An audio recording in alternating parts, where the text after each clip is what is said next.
Halo, masih dengan saya Ibu Eka Setiawati. Kita akan membahas kali ini tentang interaksi desa dan kota.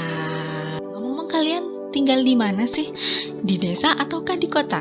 Nah, kalau kalian tinggal di desa, coba difikirkan desa menurut kalian tuh apa sih ya?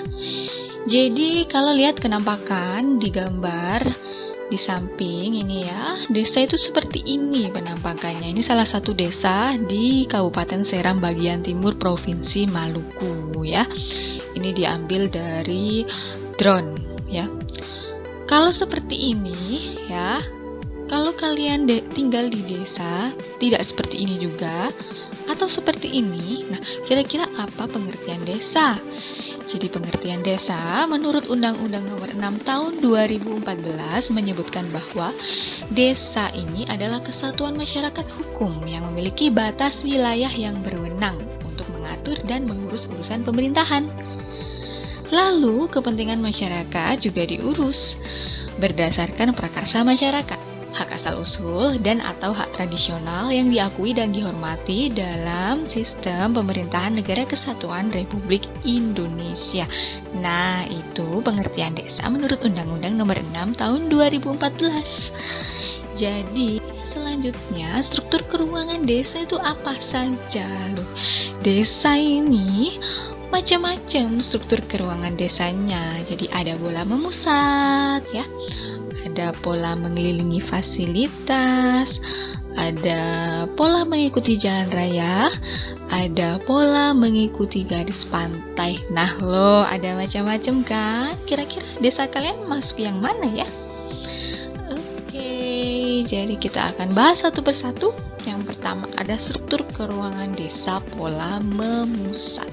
Jadi di sini biasanya terdapat di wilayah pegunungan atau dataran rendah. Pola semacam ini kemungkinan terbentuk karena dihuni secara turun-temurun oleh beberapa generasi.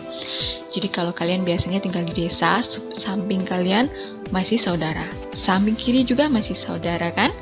Nah, coba cermati desa kalian ini apakah masuk juga pola memusat?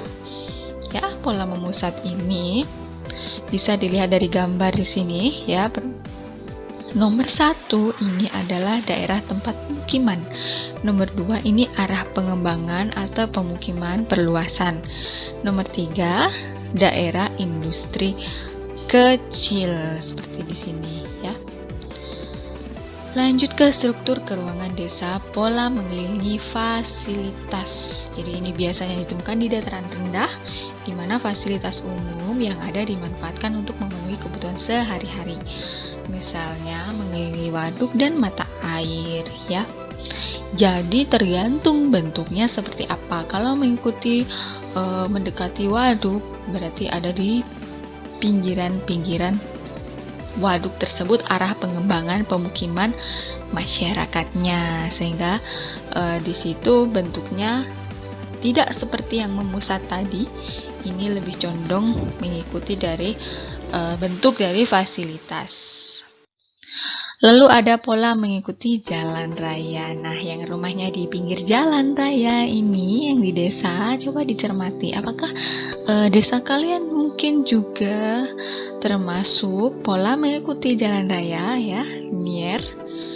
Silahkan diperhatikan, dicermati ya. Jadi mengikuti jalan raya, sepanjang jalan raya seperti ini pemukimannya agak jauh ya. Ini sudah lahan pertanian ya.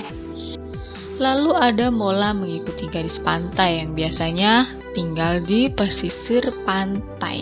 Jadi mengikuti garis pantai pemukimannya karena mayoritas penduduk biasanya sebagai nelayan. Oke, lanjut di desa ini di Indonesia dibagi dalam 3 jenis desa. Ini menurut perkembangannya ya. Ada desa swadaya ya.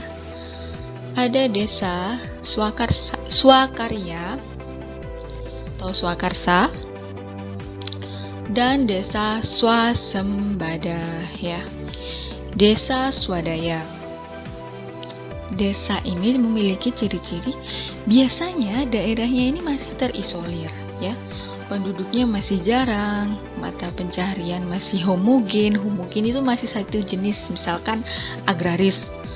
masih bersifat tertutup, masih memegang teguh adat, teknologi masih rendah, sarana prasarana sangat kurang, hubungan antar manusia sangat erat, pengawasan sosial dilakukan oleh keluarga, ini swadaya. Coba kalian perhatikan di Indonesia ini, kalau kalian googling, di mana saja sih desa swadaya ini, ataukah di sekitar tempat kalian masih masuk di desa swadaya? Oke, lanjut ke desa swakarya. Jadi kalau desa swadaya tadi masih sederhana sekali, tradisional sekali. Nah, desa swakarya ini sudah naik ya. Jadi peralihan dari swadaya menuju desa swasembada. Jadi di tengah-tengah. Swakarya ini sudah mulai ya, kebiasaan adat istiadat masih ada tapi sudah tidak mengikat penuh.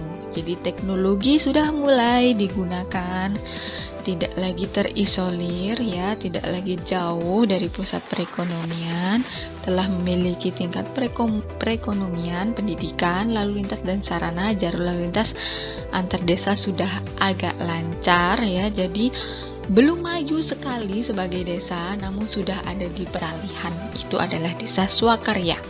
Ya, contohnya di sini adalah desa Sukarara, penghasil kain tenun di Lombok. Ini adalah contoh dari desa swakarya yang ada di Indonesia.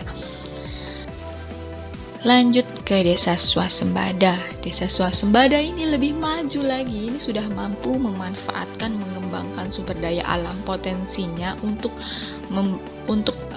memenuhi kebutuhan desanya sendiri ya, untuk membuat jaringan pembangunan regional dari desanya sendiri.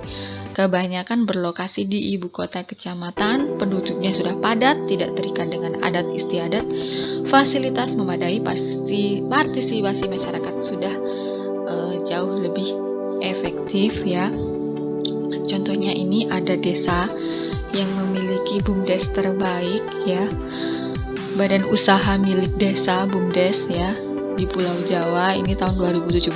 Contohnya adalah desa ya Karang Gnadri Sejahtera di Cilacap, Jawa Tengah ya, memiliki pendapatan 3M ya di situ, desa Karangkandri ya. Lalu ada desa Ponggo, Klaten, Jawa Tengah ini sampai 5M ya omsetnya, sampai dengan desa Tirtonirmolo, Jawa Tengah ya, di Bantul, Jogja. Bukan Jawa Tengah, di Jogja, sampai 8,7M pendapatannya ya. Itu berdasarkan data Kemendes 2017.